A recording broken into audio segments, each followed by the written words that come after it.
Hey babe, what's going on? Can I come over? I missed you so much tonight. You mean right now? It's almost 11 p.m., George. What are you doing this late out on a Wednesday night? What do you mean, what am I doing? Don't you want to see your future husband? We were just out with the guys, having a good time. You know how it gets, right? Just a few beers to unwind after a long day at the office. We just finished up this epic game of pool, and I was thinking about heading home until I remembered something. That depends. Have you been drinking? Because if you have even a drop of alcohol in your system, you can forget about coming over. Drinking? Of course not. Why would you even think that? Come on, babe. Don't be like that. No? That sounds an awful lot like you are slurring your words, George. You know the deal. You can't come over if you're drunk.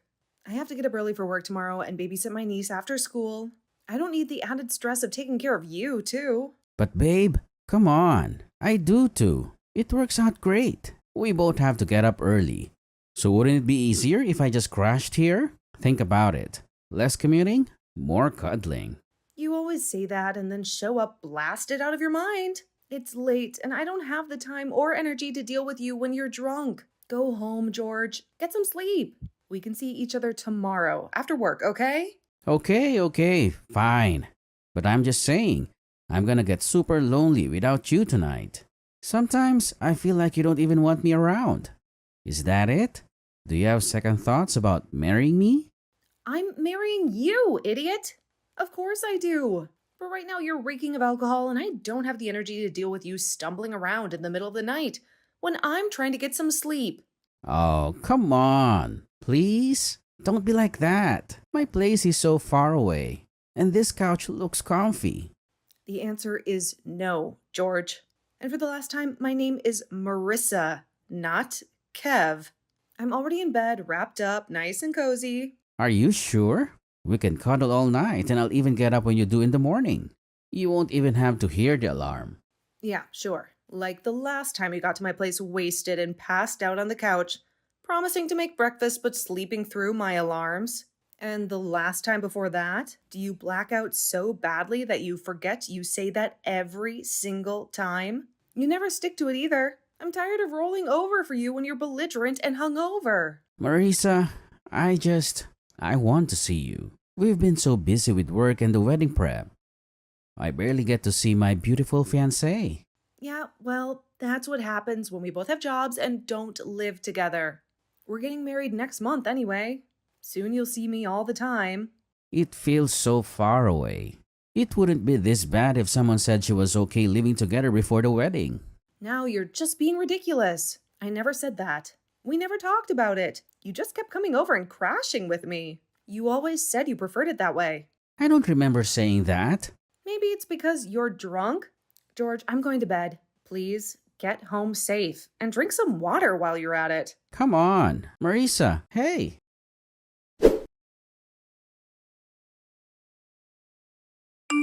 Hey babe, I'm so sorry about last night. I woke up with a pounding headache and a vague sense of dread. The last thing I remember is the guys buying round after round. And then, nothing. Did I do anything stupid again? I appreciate your apology.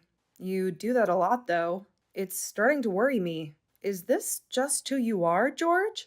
The guy who shows up at my door drunk in the middle of the week, then forgets everything the next day?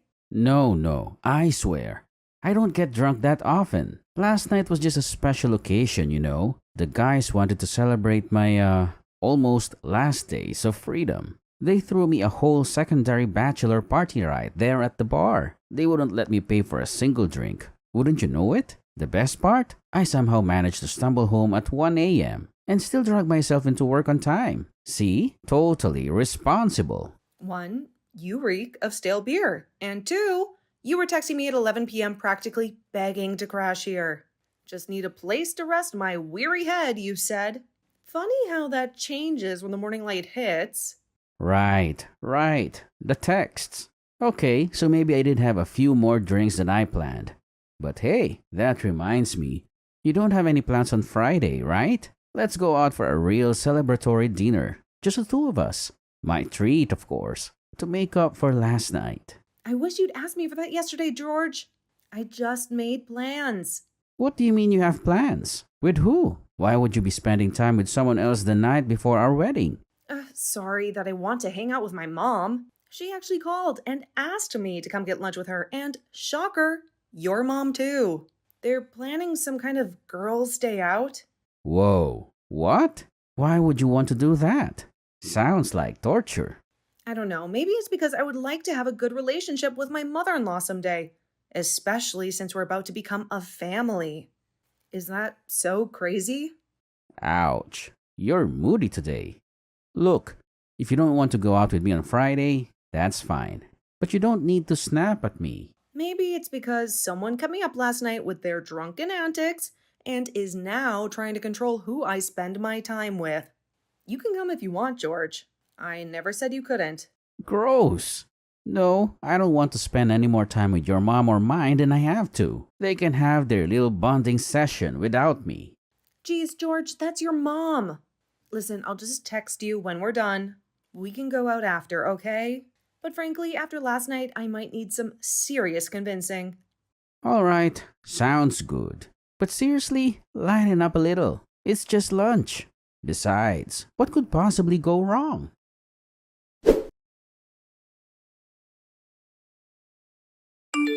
Hey, George, I just finished up work. Remember that new rom-com we were talking about seeing? I finally got tickets, and there's a showing in like an hour. Want to grab some popcorn and cuddle up? Sorry, babe. I just, met up with the guys at the bar. They were already a few rounds in. And you know how it is. Once they get started. Again? It seems like every time I suggest doing something together lately, you're mysteriously glued to a bar stool. What's that supposed to mean? Don't you trust me to have a drink with the guys every now and then? It's not like I'm out here getting wasted every night. Well, it certainly feels like it, George. You've just been out drinking with them a lot lately. You're supposed to be moving in with me in 2 weeks and marrying me in 4. But you haven't shown me any signs that you're preparing for either of those things. Is everything okay? Are you having second thoughts? Second thoughts? What? No way, babe. I wouldn't miss marrying you for the world. Besides, isn't that what I just did? I called the caterer yesterday to finalize the menu. Hold on a second. Your mom called the caterer yesterday. You know, the woman who lives 3 states away and hasn't even met my dog yet? Well, it's the same thing if you think about it. We talk about the menu together, and she just offered to handle it. You know your mom can be a little overbearing sometimes. Overbearing? George, we talked about wanting the wedding to be a collaboration, something that reflects both of us. And I'm packing, for the record. I've been slowly collecting boxes and decluttering for weeks. Yeah, well, of course you are. You're way more organized than me, that's for sure. But don't worry, I'm excited about that too. The wedding's so soon. We'll be living together like a real husband and wife in no time. Honeymoon in the Bahamas, just the two of us. Can't wait. Exactly. I hope you've started to pack your stuff, George. Moving will take some time, especially if you plan on bringing everything you own. My place isn't quite as spacious as yours. Wait, what? Your place? I thought we were moving into my apartment. It's bigger, closer to work. We talked about this months ago, George. My house is already set up and it's close to my mom's house. You know, she's gone into chemotherapy treatments, right? Oh yeah, of course. Look, I'm so sorry. I completely forgot. You're such a good daughter to be there for her during this difficult time. Thanks, babe. I appreciate it.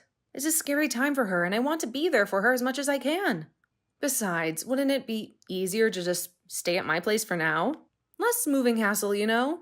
Sure, of course. Whatever works for you. She's gonna be a part of my family soon too. The least I can do is help you take care of her. Thanks, babe. I appreciate it. Listen, the movie tickets are going to waste if we don't hurry. How about we reschedule for another night? You can come over and help me pack for the move? Of course. Oh, the guys are ordering another round. I promise I'll start packing this weekend. My Fridays are always too busy for work. They drag on forever. These reports just pile up.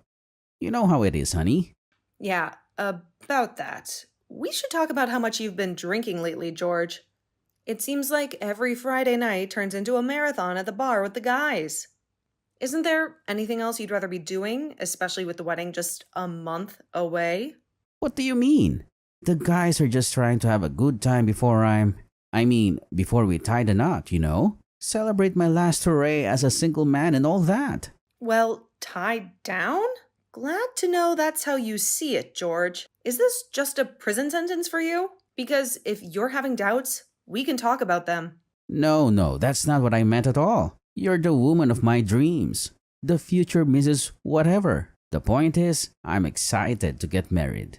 It's just, the guys, they're all getting a little sentimental, you know. We've known each other since high school. It doesn't matter.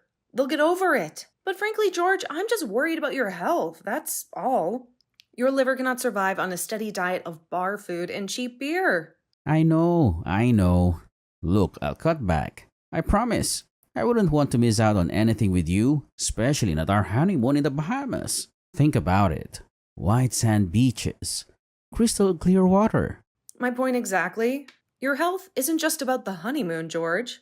It's about building a life together. A life where you're healthy enough to keep up with me, to maybe even start a family someday. I know, you're right. I promise I'll be cutting back soon, especially when we're married. No more late nights at the bar, I swear. Tomorrow, I'll send you pics of my packing boxes to prove I'm getting ready. How's that for a start?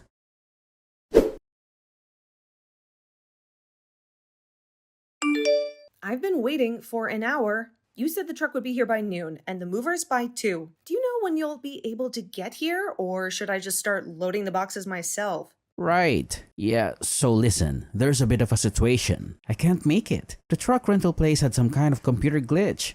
And apparently, they don't have any vehicles available today. Huh? We agreed you'd be moving today. We even color-coded the boxes based on which room they go in. This is the day we were supposed to finally be living together, remember? Funny story. About that, see, I'm not even close to being ready. There are still half unpacked boxes from my last apartment scattered everywhere. And most of my clothes are still hanging in the closet. Funny, you had weeks to get ready, George. Weeks where you promised you'd be packing and decluttering. It's not like this all just magically appeared overnight. Hey, weeks where I had to work a full-time job and deal with all the wedding prep stuff, you know. Wedding favors, seating charts. The caterer keeps changing the menu on me. It's been stressful. Okay, now you're definitely joking, right? I've been doing everything for this wedding.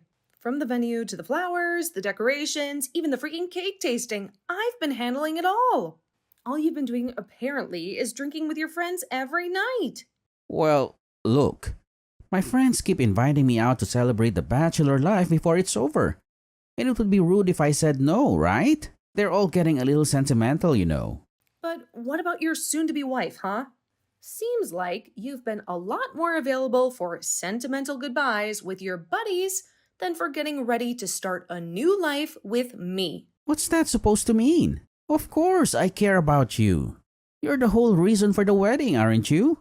It means I feel like you care more about your friends than about me and about our future together. This move was supposed to be a symbol of our commitment, a new chapter. Instead, I feel like I'm the only one who's been taking it seriously. Marisa, I'm so sorry. I don't want you to feel that way. It's not like I don't care. It's just... Then please, George, please start packing. We have 2 weeks until the wedding. 2 weeks until we're supposed to say I do. We were supposed to be moved in together by now, getting used to living in the same space, building a life together. I will. I promise. Can you forgive me? I'll clear my schedule and cancel any more celebrations with the guys. Are you going to take me seriously from now on? This isn't just about moving boxes, George.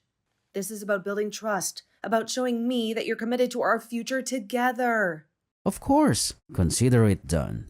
This wedding is happening, and we're going to have the best life together. You'll see. Now, let me call the rental company again and see if they can squeeze us in somehow. Maybe with a bigger bribe.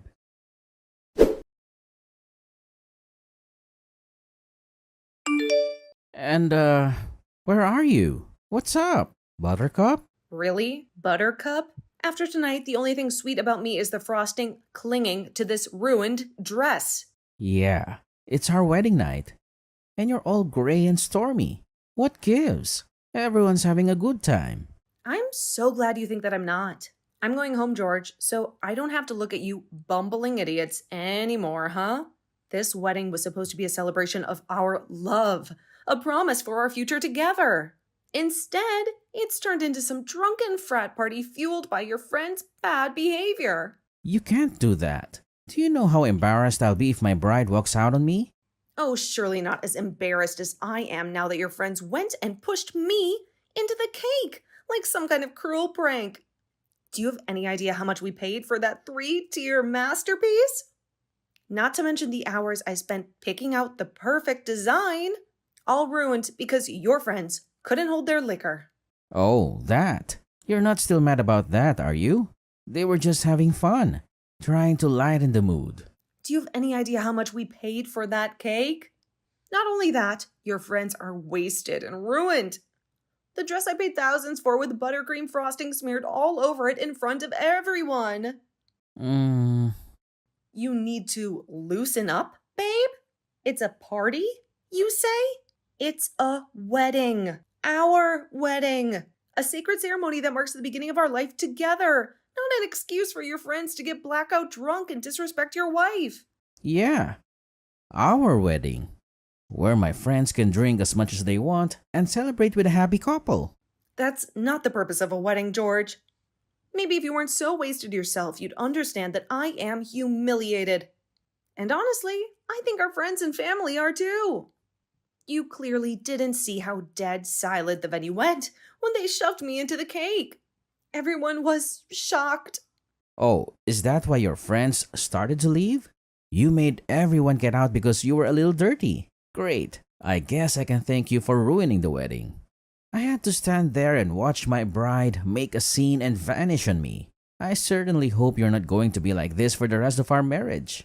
I won't, since we're basically history now. What does that mean? It means I ripped our marriage certificate in two.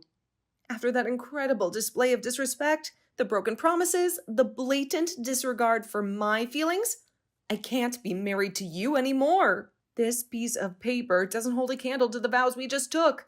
Vows you seem to have forgotten the moment the ceremony ended. But I didn't even do anything. They were just messing around, trying to have some fun. Exactly, George. You just laughed at me. Stood there like a statue while your friends shoved their idea of fun down my throat. Instead of supporting me or scolding them for treating your wife like a birthday cake, you giggled like a kindergartner who just got away with coloring on the walls.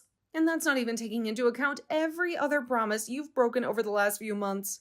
Remember when you swore you'd cut back on the drinking? Apparently, that promise went the way of your supposed commitment to packing and moving in with me. Whoa, where's this all coming from? We were having a good time. It was our wedding night. Our wedding night? A night that should have been about celebrating our love, our future together. Instead, it turned into a drunken spectacle where your friends felt free to humiliate me, and you were too busy getting wasted to even notice. This isn't news, George. I've been telling you for months that your drinking is a problem, that it creates distance between us. But you never listened. Fine. I've done a lot of stuff I should apologize for. But you're not really walking out just after we got married, are you? We can fix this, you know? We just need to talk. Yeah, I am. I said I do to a man who promised to respect me, cherish me, and build a life together. The man standing in front of me right now seems more interested in the bottom of a beer glass than anything else. I got humiliated on my wedding day, George, and my husband couldn't even stand up for me. What kind of marriage is that supposed to be? It sounds like you're just being self-conscious. Everyone makes mistakes while they're drunk. It was just a prank. A little out of hand maybe. But nothing to throw away our entire future over. Yes, but no one goes as far as embarrassing their bride in front of everyone we know. What is wrong with you? This wasn't some harmless prank, George. It was a deliberate act of disrespect, a sign that maybe you don't take our commitment as seriously as I do. We'd had a little too much to drink. It wasn't that big of a deal. Oh my God, this again? You are killing your liver, George. All you do is drink. You blame everything, every little thing on drinking. As if it somehow absolves you from making those mistakes. Being drunk does not excuse you from being accountable for your actions. I know that more than anyone. I used to drink a lot in college. I made a lot of mistakes that I had to learn how to take responsibility for.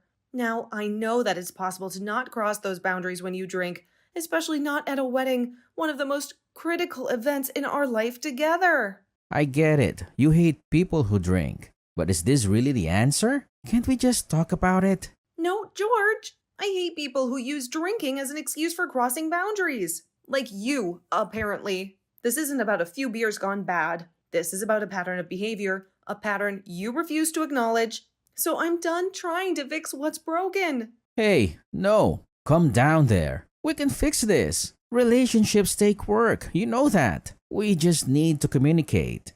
To figure out where things went wrong. We actually cannot fix this, George. Not this time. The trust is gone, shattered like the overpriced wedding cake your friends shoved me into. I've already started packing up your stuff. Maybe you can use some of those empty beer boxes lying around. What? That's crazy. You can't do that when we just move in together. Besides, I already ended my lease at my old apartment. I have nowhere to go now. Marisa, you can't leave me on the curb like yesterday's trash. I can, and I will. Maybe one of those drinking buddies of yours will let you crash with them. You spend more time with them than you do with me anyway. You can tell them all about how their prank and your reaction to it was the straw that broke the camel's back. You're being so petty right now. This is embarrassing for the both of us. Think about what everyone will say. We just got married and now we're breaking up? What a scandal. Hey, now you know how I feel. $1,000 cake wasted. Smeared all over $1,000 dress. And let's not forget the humiliation of being the laughingstock of the entire reception hall. Suddenly you care about being embarrassed? Okay. I get it. I didn't think about how expensive everything was in the heat of the moment. It was stupid of them to do that. And I should have stopped them. Uh-huh. And here I thought you were the life of the party, the one everyone was looking to for a good time. Suddenly you weren't in control? I apologize on their behalf. Happy? What? Is that all you have to say? Happy? Like this is some trivial disagreement we can just sweep under the rug? No, I do mean it. I'm so sorry about it. I appreciate that you care about my health and are worried about all the drinking, even if I don't agree with you completely. I'm sorry. I thought you were being petty before, but you're right. This is a big deal. I know I am. Unfortunately, it feels like you still don't understand what's going on here, George. You're just parroting back to me everything I've said and hoping it'll make things magically better. I'm sorry, but apologies don't erase actions. Until the end. If you really were sorry, you would have taken responsibility for your behavior from the start. You would have stopped your friends. And you wouldn't be more concerned about saving face than you are about how I feel. I'm really sorry. That's what I'm trying to tell you. I just think we'll both be really embarrassed if we break up right after we spent thousands of dollars on our wedding. Especially after all that money went to waste on the cake in your dress. Please use your thinking cap for another second. George, I can't go back to someone who let that happen to me. Nor can I be with someone who thinks that a social standing means more than treating their wife with respect. You're not the only one who's mad about the way the wedding went. There has to be something I can do to make you forgive me. I can apologize 1,000,000 times if you want. Apologies mean nothing if you're not understanding what you did wrong. I presented all of my issues to you before, and you've always written them off. Now you're only apologizing because I'm threatening to leave. Shameful. The only thing you can do at this point is pay for the damages to the venue, thanks to the cake incident and all of the leftover wedding fees. Wait, I can't do that. Well, it's not exactly you. I got off the phone with your parents earlier, and they want to cover everything with the compensation fee for me is an apology for the complete humiliation I experienced at the hands of you and your friends. You'll be paying them back. Whoa. I can't do that. I shouldn't have to pay my own parents for something that they already said they would cover. This isn't my problem. They offered and I accepted. If you really don't want to do it, maybe you should have considered my repeated concerns about your drinking habits. I can't believe you decided this without me. I shouldn't have to shell out my hard-earned cash because you can't take a little joke. Maybe they should be paying for you to take some anger management lessons. God, I'm gonna be out so much. I won't be able to hit the bar for months. Interesting that you suddenly care when it comes to alcohol. Whatever, George. Nothing that you can say at this point would sway me. I never had anger management, but you don't really mean that. You're just a sad, pathetic excuse for a person who only thinks about himself and his vices. Wow. So that's what you really think of me, huh? I can't believe I married you. I can't believe I married you, but here we are. Sometimes we make mistakes when we think we're in love. Maybe this will be a good lesson for you. George, spend more time thinking and less time drinking. I wish you luck with paying your parents back and finding a place to stay. Neither of those are my problem anymore. I don't ever want to see you or your buddies again. Understand? What?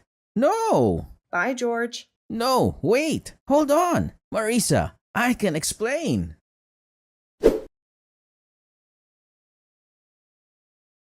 Sadly, this wasn't the last time I heard from my now ex-husband. George attempted to contact me often, to the point that I had to block his phone number and all of his social media accounts. He then started to call me from his office phone, so I called the police and had them take him in for attempted stalking. I guess it did the trick, since he no longer shows up wasted and hammering at my front door. Every now and then I see posts about him on social media from our mutual friends. Already, he's now known around his office as Cake Guy, a nickname that will haunt him forever. It kept him from dating too, since everyone who knows him knows his story and is sure to tell potential girlfriends about what he did or didn't do. His parents certainly came through and took care of every fee that had been left unpaid. They even sent me an extra check as payment for the financial loss on the cake, the dress, and my sanity. I always liked them a lot more than George, to be honest. It's so sad to see a couple of that kind make a man so dismissive. I'm done with dating for now, but if the time comes once more, definitely going to do a better job of background checking the wedding guests. The groom, too.